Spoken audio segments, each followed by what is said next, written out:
Here we go. You're back?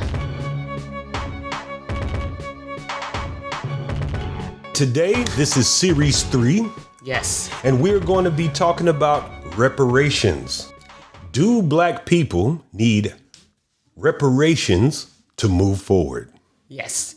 Well, we're going to talk about reparation, but also compensation and restitution. Because those three words kind of go together. Yes, they are all are very similar. We will be talking about them all. And the main reason is I believe that within this conversation, a lot of people are mixing the idea of reparation, compensation, and restitution all into one, but they are all very different for different reasons. Okay, so we start by definitions then Yes, so let's start with the definitions. of reparation for you. So, the definition of reparation: the action of making amends for a wrong one has done by providing payment or other assistance to those who have been wronged. Okay, so the definition of compensation: something, typically money, awarded to someone in recognition of loss, suffering, or injury. Okay? In terms of the word restitution, it's the return of objects that were stolen or lost. We are talking about something that was stolen mostly in this podcast today. Okay, So, good. So let's go back to the top. Restitution. So going over to India, taking all of the Jews for the crown over here in the UK, going over and stealing gold and diamonds from Africa, all things like that. I could easily see that as someone paying restitution. For everything that's been stolen, somebody is going to come to pay that back. Yes, I can see that. well, it's really, we've heard a lot about restitution in terms of stolen art, Yeah. paintings, That's it. as you said, different jewelry, Artifacts. that you put in your museum, but they are not yours. Yes. And we've seen quite a lot these past years, countries getting their stolen goods That's it. back to That's their it. country, which is great. Yes. It's a first step. It's great to see that. But we are going to talk about compensation because I insist on that. And Yes. actually, when you came to me with that topic, I said, "Do Black people need reparation to move forward?" No, we should just move on, forget about the past, Yes. and I quote that, and not think about that, because I was thinking essentially about money. Right. Do you remember? Yes. And then I started researching for that podcast, and something I found really hurt me. That is that most people that were enslaved, most colonies were not compensated in any ways. But what you learn is that, ironically, slave owners were compensated For a loss of assets. Yeah, and if you translate it to today's money, we are talking about billions. Billions. Yes. So when I learned that slaves, ex-colonies, didn't get a penny, but these people were compensated, I was enraged. I have to say, simply enraged. And you think, okay, some countries have no shame, because what they are really thinking about after looting, raping, killing, and I could, go on and on, is that they don't show any decency. The disrespect is still in your face, my face, your descendant face, my descendant face, and they are not made accountable. No, not At all. But that's because I believe that Western society think that they are the apex race or the apex society. They are on the top, and there's no one that can judge them, which I think is wrong. There should not be one overall human being for all people. All human beings have flaws. So just because you made the rule don't mean that you're the king of the whole world. I want to go back to my definition of reparations, the act of making amends for wrong that one has done. So I know you said last time you were saying reparations, no, we don't need it. We just need to move on. But for me, that might be fine. I hear this argument all the time. You're not the only one that feel that way. But for someone to say that it shouldn't be paid, what it means to me is you don't believe that there was an action that was done wrong. No, hold on. No. I completely see that, a lot as a lot of action were wrong. I'm just worried. As I said, when I hear reparation, compensation, restitution, when maybe not restitution, I hear money. And the thing is that I don't think that money will heal people. And actually, I think that money is going to be another problem, but that's, another, we'll talk about that later. Yes. So I'm always worried about, let's get them money and they move on and we don't talk about it anymore. So that's why for me, it's kind of like, I would love to, honestly, I would love all these people to be compensated and I would love ex-colonies to be compensated. But I'm sorry, I'm going to be a little bit cynical. I don't believe in it. Yeah, and it's kind of like, and I hate seeing that. It's kind of like, we're wasting our time. Let's move on. But as I said, since I've learned that some people, actually the bad ones, were compensated, now I'm like, yes. Mm-hmm. I mean, let's fight for it. Let's get it. Because this is so gross. So I don't even have the word. That yes, we should fight for it. But that's why I had that answer when we talked about it the first time. But see, for me, giving a monetary value to someone to say, here you go, no problem. To me, that is not going to fix our problem of the system that we have right now. There is a wealth gap in between different groups of people. There still is. Yes, still is. And because you said was, and there still is. Oh, yes, you're right. There is a difference between groups of people. And what needs to happen, if we all want to get away from this racist world or systematic racist world that we live in, we need to get everybody on an equal playing field. So if you have a group of 100,000 children that are going to school in a certain area and they don't have the right books, they don't have the right experiences, they don't have teachers that can open their minds to the world around them, then they're only going to be expected to stay in the same place that they are. Okay. So what reparations should be doing is not to give everybody enough money to go and get a Cadillac, but there needs to be something done so that community can grow without restriction. Okay. To me, that is reparation. Somebody given, let's say it was $100,000. Let's say everyone got $100,000 or 100,000 pounds. To me, that is not reparation. That is restitution or compensation. Reparations, if you give me money, we're not repairing the problem. Okay, so what do you want then?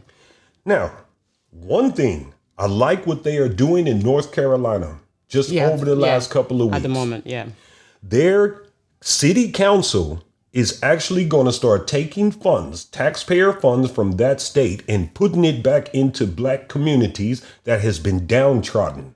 To that, I say yes, completely yes. But as I told you before, I am a little bit worried because I don't trust our institutions. I don't trust the government to do the right thing. So, the difference between saying we are going to do that and really putting it in place, it's something I'm very worried about because why now? And how long is it going to take? How are people going to benefit from it? So I'm happy to hear that news, but I'm very worried in the fact of how is it going to be implemented? Who is going to benefit from it? Because who are we talking about? You're taking an area that is maybe not 100% black. It's 14% black there. Actually. 14. 14% black. Yes. Okay, so it's 14% of people who are descended maybe of slaves that state, who are yes. going to benefit from In it. that city. Who are the other people? We don't know. Okay, I mean, and I'm they not will saying have immigrants, but we don't know how much the percentage. So okay, we are not targeting just one just the black people. We are talking about, we take an area, we try to improve it with the money that is considered restitution for the bad things we did back in the days of slavery. Sorry, I'm worried. Well, for 14, me, you said 14%. 14%, yes. Okay. But then that's the 14% is the amount of the percentage of them, of black people across America. Okay, cool. Yeah, so, and it's around that same amount here. I think it's 15% of the people are black in the UK as well. Okay. So it's about that average percentage. It's just a start. For me, I appreciate it because there is actually a governmental group somewhere, even if it's just a city council. It's not even in the Senate of the United States federal government. It's a city council in one city. If they actually put motion, actually do what they're saying, everybody else can monitor what that place is doing. If they've done something that didn't work well, then the next place that does it can learn from that. Just for them having the dialogue and wanting to start something is a great place to start. Set the example. Okay. Yes, Okay. set the example. I completely agree. In terms of compensation today, I've made my research and discovered that the UK doesn't want to pay. They simply doesn't want to pay because it's going to cost them a lot of money, and they simply don't want to be financially liable. So, which can I say is understandable, which I can say is understandable. How about this? You got into a car accident. Isn't that why you get insurance? Let's say they didn't want to accept your insurance and you need to pay it out your pocket. Are you going to be happy to pay it out your pocket? Of course I'm not. Okay, so let's just be real about it. Of course the UK government don't want to pay out of their own pocket because they got place where they want to spend their money. US is the same. But look at that. US has so much debt. There's no way they can go and ask for $1 trillion so they can do A, B, and C, which I get. But that's no excuse. Yeah. That's no excuse because you still did something that was inhumane. Oh, yeah. Oh, come on. So we're talking about reparations. Forget about it. When are you going to repair the relationships that you have destroyed amongst individuals and countries in order to build what you call Western society? Well, at least what we know about the UK is that they took the loan, the biggest loan of their history, to compensate slave owners. Yes. Okay? And that actually, until 2015, the British taxpayers were reimbursing that loan. So you were here in 2015? Oh, yes, I was here. Your money was used to compensate a slave owner because when slavery was abolished in 1835, poor him, lost some of his assets. So just so you know, they were completely ready. They were, and they did it. The biggest loan taken by the British government in history was to compensate slave owners. Okay? And what I've learned is that actually, in the history of compensation, the UK actually was found guilty of colonial violence and had to pay, it's around 5,000 people in Kenya, up to £3,000 each in 2013. That's the first and only time. And I'm saying that it's not like they came willingly and said, okay, we are. That's right. We're Okay? sorry No, for what no, no, we've no, no, done. no. We No, no, no. want to pay. We want to give reparations for our actions. No, they didn't do that. No. These people, because Kenya was a British colony until 1963, these people who are called the Momo took them to court. It started early 2002. It took more than 10 years. And it's the High Court.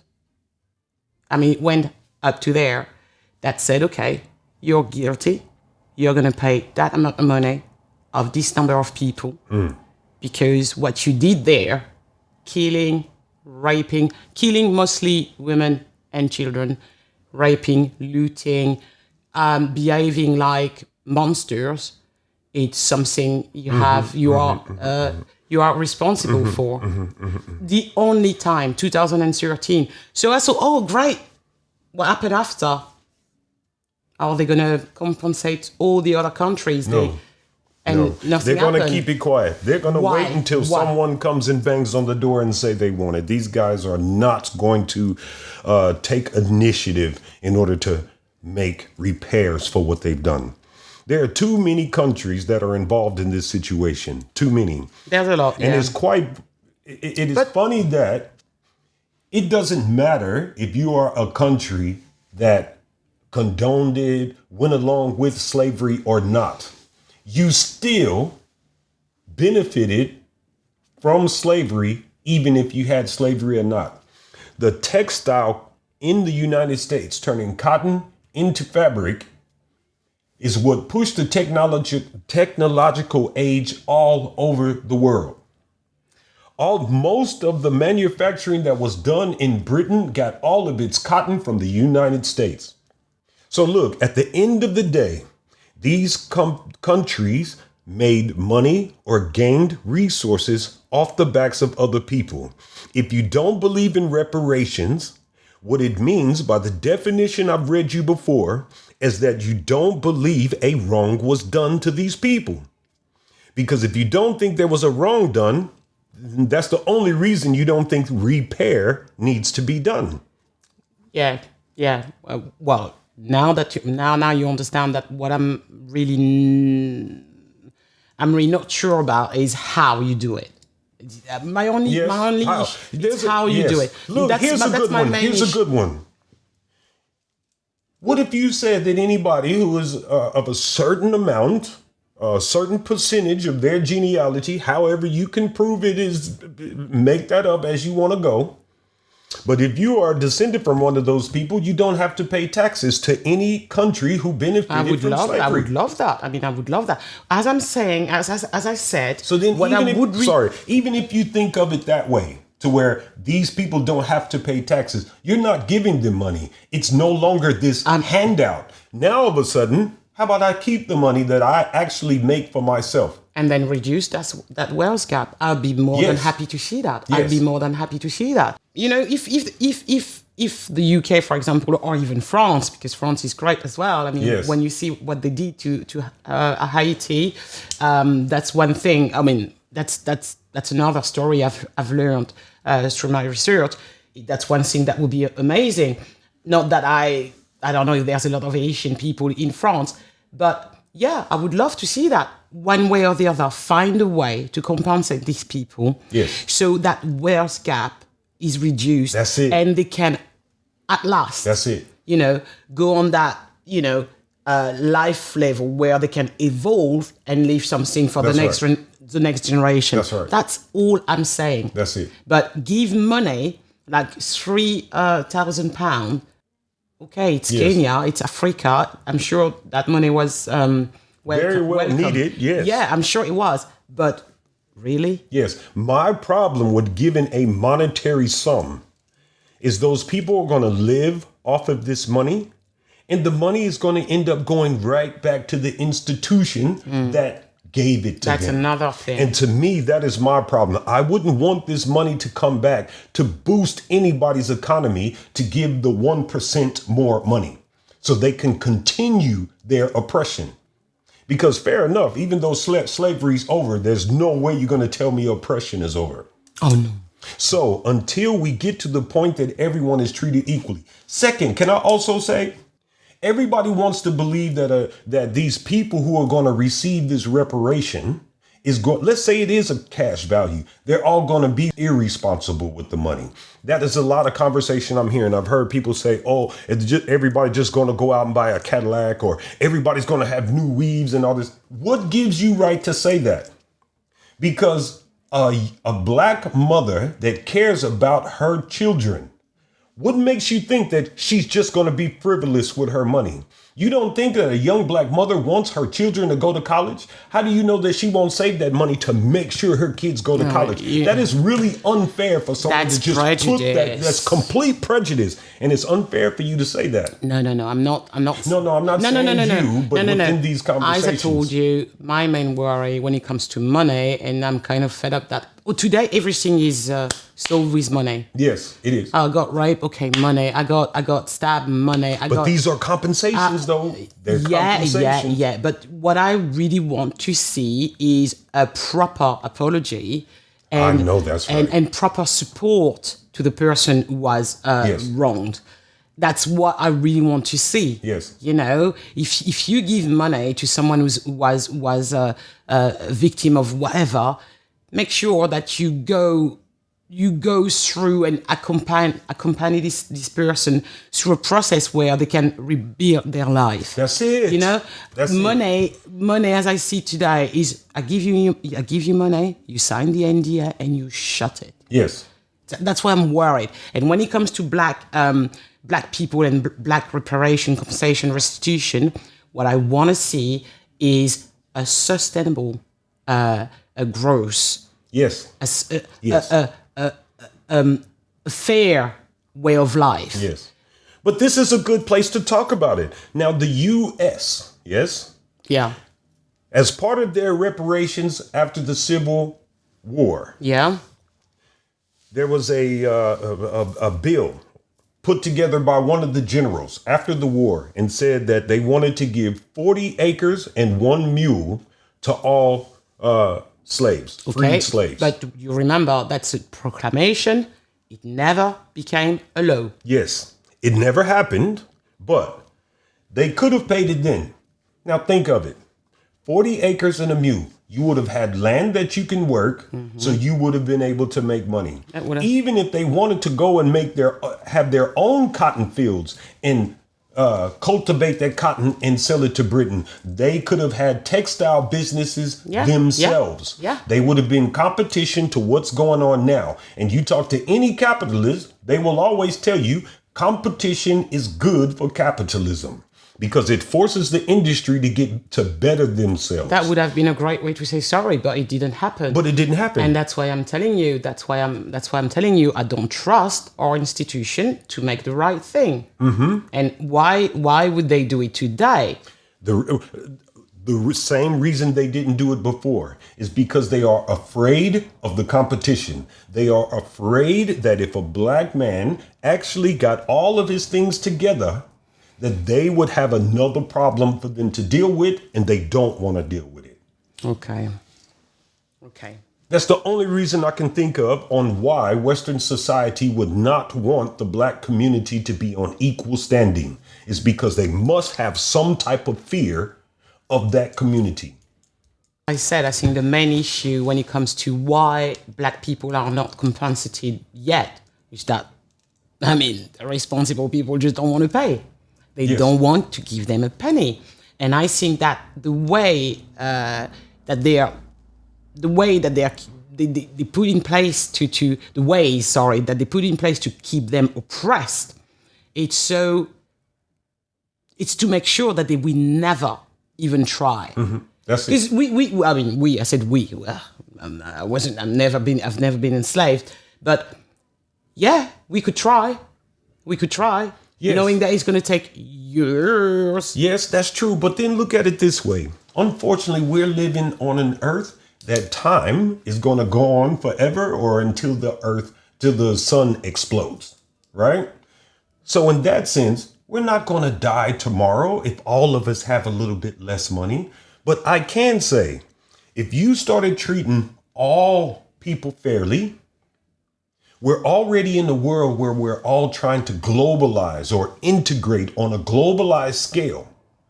Just because you lost a little bit now in order to make it fair for groups of people who has been oppressed. Don't you think at some point those people are going to bring themselves up to a certain level? Then all of a sudden we will all build together? Why is it so important that only one group of people hold everything? Why is that so important in our society right now? Power, greed, money. So what we're saying is that the people that are at the tops of these governments, at the tops of these corporations, are greedy. Yes, of course. Power hungry. Of course. So why do we celebrate these people? Because we were taught to. So when are we going to start re-educating ourselves and to do the right thing? Because I know you've said a couple times, you're not a very spiritual person. But what about the people that are? What about the ones that do believe in God? Do you really believe that you're going to get away from that judgment when you finally go get to see your God? What is he going to say to you when he go, oh yeah, you were pretty good, but why'd you do so much oppression? Oh, you want to come into this place? Oh, this is a place for good people. My point of view when it comes to God anyway, it's another way. That's my point of view. I don't believe in God to trap people. I don't, but it's another way to control people's minds. But still, that may be true. But for the ones that are controlled by that, where is your compassion? The way that your God is telling you to be compassionate, no. Where is it? In this case. So you say you're not spiritual, you don't really believe? I'm saying that the people who say they are spiritual and say they believe, they're really not either. No, they are not, because, when it comes to God, people pick and choose. That's right. People pick and choose, and it's easy. Yes. I've heard a TV evangelist going crazy about COVID-19. Yeah. I haven't heard that TV evangelist going crazy about the oppression that's done to a group of Christians. When it comes to religious people, and I said it before, I think that they are as much responsible for the bad that was done to ex-colonies in Africa, mainly. Mm-hmm. And that's why I don't trust them. That's why I don't believe in God. I think these people are evil. Fair enough. And that's your opinion. That's my opinion. You have reasons why. Yes. But for me, my faith isn't shaken. But I'm very embarrassed to see that the people who have taught me these things or these books that I've read, you read through them, you see rules, you see all these wonderful things, but within our society, they're not being played out. Unless if it serves them. Yes, unless it serves them. Yes. So we agree. Yeah. So 100%. Anyway, in the history of reparation, I just wanted to say that I might sound a little bit negative about it, but you've had countries who paid reparation for the damage they did. The US did it, Colombia did it, South Africa did it for the victim of apartheid. South Africa paid reparations to the victims of apartheid. Yeah. Did you hear that? Yeah. South Africa only lost apartheid in 1990. And Miss Venus is telling me that South Africa has paid reparations to those people. Yeah. And America, who wants to call themselves a first world country, can't understand that ideal. No, when it comes to black people, they can't. They did pay Japanese American. They paid Japanese American? Yeah. The ones that did Pearl Harbor and blew up an American base in Pearl Harbor, Americans paid them reparations? Yes, they did. You're joking me, No, right? They did. It was reparation after wrongfully holding thousands of people in internment camps during World War II. During World War II? Yeah. So yes, okay. So we know we have the info. We have the info. Ivory Coast paid reparation apparently. What was that for? The Ivory Coast? So Ivory Coast, what did they do? Apparently, following the violence during the 2010 presidential election, they paid reparation to its citizen. Peru, Philippines, Yeah. Philippines. Yeah. Who paid that? What is that one? Apparently, after the dictator Ferdinand Marcos controlled the Philippines for 14 years under martial law rule, the government issued reparation to victims of violence and abuse. Former colonizer. No. Okay, sorry, I don't have any information about them because... So to the Caribbean, I see this. Yeah, to former colonizer to the Caribbean nation. So all the work that they did with all them sugar canes and all that, no reparations for them. And to tell you the truth, they went through a massacre, didn't they? They are still trying to recoup funds, but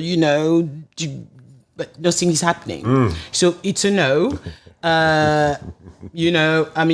Remember, it was in 2013, I think, when what's his name, David Cameron was prime minister and was supposed to go to Jamaica, and Jamaica was putting a lot of pressure on him to express, to apologize. Yes. And we are looking for compensation, reparation, restitution. Yes. And he thought about it, but he finally said that no, Downing Street just wanted to look forward and forget about the past. He actually said, sorry, because I'm trying to be as accurate as possible, that he actually said that they were okay to look into funding infrastructure project and a new prison. He was new prison. Yeah. Really? Yeah. That's his reparations to go and give them a new prison. It's so bad. I should actually look it up. I don't even know if that prison ever. I hope not. Whatever. I hope but not. What's funny? No, what's not funny actually? It's that during that time, journalists dig up that David Cameron is a direct descendant of a slave owner. Ooh, so if you think about that, do you remember that big loan that the British government took to pay back slave owners? You paid for David Cameron's family to stay on he's top. He's an heir of that money. And his wife as well. And his wife. So embarrassing moment for him, I would say. Embarrassing moment for him, but the guy was still prime minister and just said, you know what, guys, come on, let's forget about that. Yeah. Was a mistake. Let's move on. But we are not paying. We're not giving you one penny. That's the way it is. Where do we go from here? Well, there's a lot of ways. Honestly. We can throw out ideas, but someone is going to have to open their eyes to this. How about this one? We're worried about giving individuals money and what they're going to do with it. How about you remove paying taxes from them? As I said, I agree with that idea. I completely agree with that idea. Remove the taxes from anybody who can prove that they're a descendant of a slave. Anything that will give more power to a black person to reduce that wealth gap. Anything that will enable someone to get a job, to get a loan, to have a fair life, meaning attacking really what's called institutional racism. I am up for it. Yes. Because I think that anyway, the root of the problem is that racism. It's that racism in our institution. We have to find a way to make sure that tomorrow, as a black person, I can get access to everything. That's it. That's all I'm saying. Freely, openly. That's all I'm saying. Not without grudge. Yeah. But you know that money, restitution, compensation, reparation is not going to change people's mind. How do we invest back into our black communities, the deprived communities, to make sure that it has long-lasting effect, that wealth gap is reduced and I hope one day equal, right. And that our institution, finish with this institutional racism. That's what I'm worried about. Well, see, the jealousy is going to have to stop, first of all. Jealousy? Yes, jealousy. Because I can tell you right now, a lot of it's going to be jealousy. People are worried that, one, if you give black people all of this, what am I going to get? There are going to be a lot of people, and that's going to go, well, I'm not a descendant of a slave owner, and I didn't get nothing. I didn't get nothing from the slave owner, and I'm not black, and I didn't get it. So the jealousy is going to have to stop. First off, it doesn't matter if you weren't done nothing bad, and it doesn't matter if you weren't a slave owner. It's not your issue. Get on board to help. Stop worrying about yourself. Second, if the situation was repaired, it could be done like this. Every government or community government takes a certain amount of money of their budget that has to go to the black community. And there's going to be a leader in these communities or an overall reparations leader that overlooks all of those percentage bases for all of those communities. Look, until we are truly equal, they're not going to be treated as such. So that's one way. Or you want to give a monetary value? Great. Give everybody $10,000 or 10,000 pounds or whatever it is. But this is not money for them to keep for themselves. This is money that they are to give to some type of institution that is an investment for the future for yourself. That could be good. But the next one is if you are a person who is a part of the diaspora, you pay no taxes.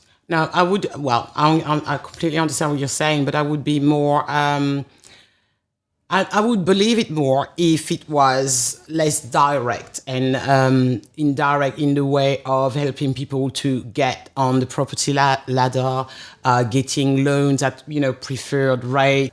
Right now, we got all these issues, mental issues, identity issues amongst the people in my community, me included. I'm so surprised about how many identity issues that I have with myself, the depression I put upon myself, the lack of drive that I have with myself because of the fear of what's going to happen to me when I enter into certain realms. Okay. This is a mental issue, and things like that needs to be repaired. Lead by example. Please lead by example. And erase that institutional racism and compensate so black people can get on the fair life path. But no, I understand. People are human. Everybody's not going to act right. Everybody's not going to make the best decision.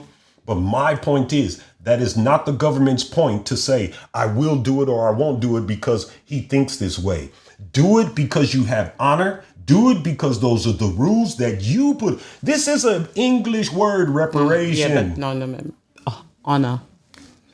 Honor. Sorry, I'm being a little honor, bit. Yeah. No. Anyway. Where is the honor? You are right. Where is the honor? No. There is no honor in this whole situation that's going on. You remember what I told you about France? I told you that once our ex-president Sarkozy said, I'm going to say it in French, La France, tu l'aimes ou tu la quittes. And in fact, it means France, love it or leave it. But you know that slogan, right? Yes, I definitely know who that. used who uses it. The last one that used it was Donald Trump, but yeah. But you know that it's mainly far-right leaders. Yes.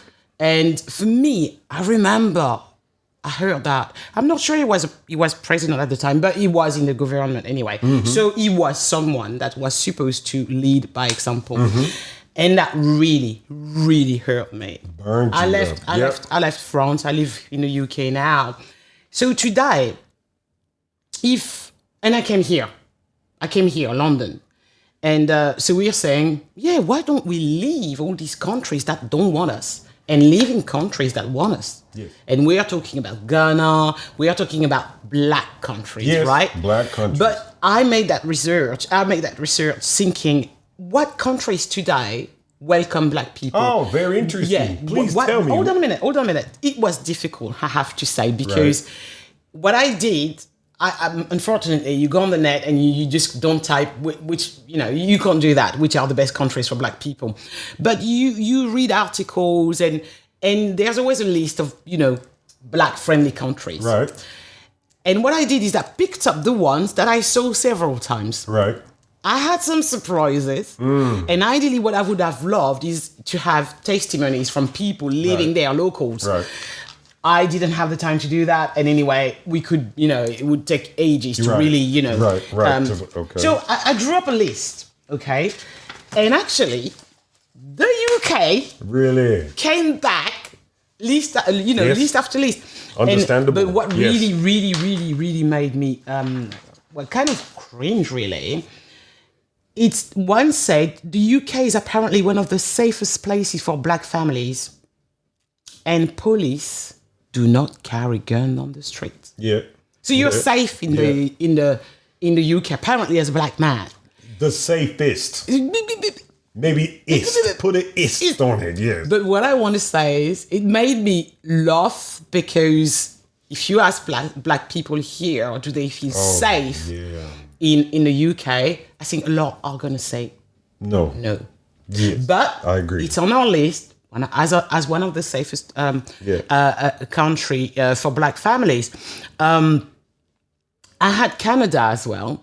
So I've asked my niece, actually, who lived in Canada for over a year, I think, to give me her feedback. Unfortunately, I didn't get it. I went to Canada for a holiday. Okay, I've always had very good feedback on Canada. If someone can give me feedback on the Facebook page, for example, to tell me if I'm wrong, I've always had very good feeling about Canada. For me, it's not going to work because it's way too far. But anyway. And cold. And well, the UK is really cold and damp as well. So anyway, I've got Panama on the list. Panama, okay. Because apparently, I'm sorry, I didn't know that Afro-Panamanians consist of 15% of this country. Panamanians. Sorry, It's an American c'est thing. difficile, Yeah. hein? It's hard, So, same, I would love to have feedback about this country. Never been, heard of it, of course. So if someone can give me more feedback about this, how is it for a black person to live in Panama? I would love to know. I have Costa Rica on the list as well. Apparently, they are 8% of the population is black.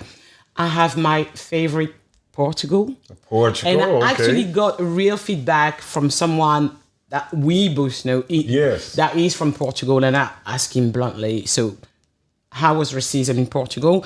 And he kind of told me, you know what, there is racism in Portugal, but it's not in your face, it's not violent, it's very subtle, it's a very lovely country to live in. I've been to Portugal several times, and it's one of the few countries that I go to without even thinking about my safety. Okay. Lovely people. Good. So I had on my list most of Africa. So as a black person, you're welcome in most of Africa. From my personal experience, I think that North Africa can be difficult for a dark skin. We talk about black. Let's keep it black. I understand that's still Africa, but let's keep it black. Shut up. Because I've been to North Africa too, a couple of different places, and no, it wasn't nice for me. Well, so But you're right, look, yes. I'm taking the list. So I have on my list New Zealand. I've never been to New Zealand. I can't. I see you don't have the percentage of black in New Zealand. No, I'm sorry. Okay. I had them on my list. From what I've heard of New Zealand, it's quite nice. Maybe I'm wrong. Can someone please give us feedback on that? I haven't heard anything bad about New Zealand. I can't say I have. I haven't heard anything. I have two places that for me, when I saw them on the list, I was like, hello. Yes. South Africa and Dubai. Oh my goodness, really? So I wouldn't go and live in South Africa. I wouldn't. Sorry, I wouldn't. The media has made me not like the place. I wouldn't feel safe. I think mainly because I wouldn't feel safe, and I think that I wouldn't. No, I think it would be crazy for me to live in South Africa. Now, same thing. If someone can, if a lot of people actually can give us feedback on how is it today in South Africa for black people, my how do you say? I don't have a feeling it's great. Right. Unless maybe you have money. But from the entertainment side of things, just like Nigeria has Nollywood, South Africa has a very big booming film industry right now. And on Netflix, I've seen quite a few feature movies on Netflix from South Africa. Yeah, but what I'm saying is, you're a black family willing to relocate in another country, do you really go to South Africa? But then, I mean, look at the system for me. Well, just going through the information, what you just said. You mean to tell me that they have a black film community around the same time as the United States of America, which is supposed to be the film capital of the world? And South Africa and Black America have their film industries at about the same level? As a mother, my criteria are, am I going to be able to find a job? Am I going to feel safe? Am I going to find a good school for my kids? Yeah. That's what I want to know. When I think about relocation, I think about that. So if someone can give us a testimony, thank you very much. Yeah, please let me know. We have Dubai. Oh, so personally, I don't understand that one. Well, you know what? I'm not gonna. I think that maybe Dubai is on the list because it's not a white-led country. That's my point of view, but I think that maybe that's why it's on the list, because in Dubai there's a lot of opportunities.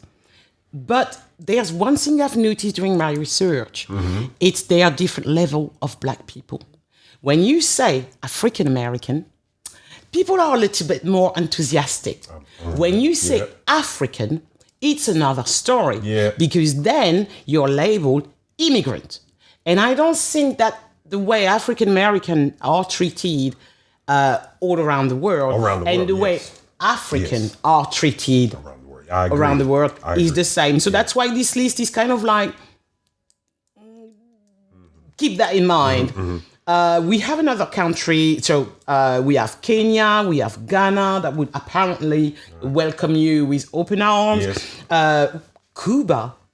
Cuba. So wow. I don't know. I've never been to Cuba. I don't know. Honestly, all I know is apparently between the black and what they call mulatto citizen, it's 34% of Cuba. Is it good? Is it a good place to relocate? Maybe we are talking once again about African American rather than African. I would love to know. We have Tanzania, Norway, Gambia, and Colombia.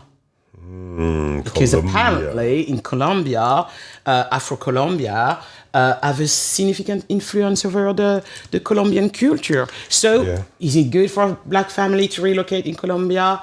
I would love to know. So anyway, as you see, that list is something that I made up. I just wanted to... Well, it's a little bit cheeky, that question that what we're asking. Where are we going? Do we have to create our own world? What's that film? Black Panther, right? Yes. I don't remember the name of that. Wakanda. Yeah, voila. So where do we go from there? Reparations could start to heal a wound within our community. If the governments or institutions in place can start to acknowledge they've done something wrong and just make the gesture of making reparations, the feelings of love that would happen in the hearts of my community would change. No. A lot of the pain would go away. A lot of the anger would go away. Yeah, anger, because while researching, I kept asking myself, why these people receive reparation, compensation, restitution, but not us. Yes. And I was troubled. I said, what's the difference? As soon as our community starts to heal itself, we would be in a better place to add to our current society. At the moment, I can tell you, forget it, child psychology. If you have a child that you only turn to them to say, sit down, shut up, all these types of things, but you never go to them and give them a hug and go, you're a nice little girl. I'm going to read you a bedtime story. Oh, I know you made a mistake, but you can do better. But you turn around and go, no, you're bad. Sit down. I'm going to give you another whooping. All of these things. When he wants your attention, what does he do? He'll go and break something. Yeah. He'll cuss. He'll do whatever so he can get your attention. Yeah. Why can't we use that same psychological understanding on our community? So you want to yell about black on black crime, but you don't want to come and cuddle me and go, yeah, I know it's been hurting for you and your family for a very long time. Look, I understand that you're just acting out because you want someone to pay attention to why your life and your community is the way it is. We're going to stop that, yeah? Come here, black people. Give me a hug. I'm sorry for what I did. I'm going to change my ways, and this is the first thing I'm going to do to change it. How do you feel about that? That's only honorable. All right. Well, thanks everybody for tuning in. Well, now we are going to tune out because we are done with that third episode. So we're going to stop here today because we really enjoyed the conversation, but I hope you enjoy it. And we'll see you next week with another topic. And that topic is going to be Black Lives Matter. So what we want to do is explain who they are. And what they are trying to do. Voilà. Yes. Au revoir. See you later. Bye. Bye.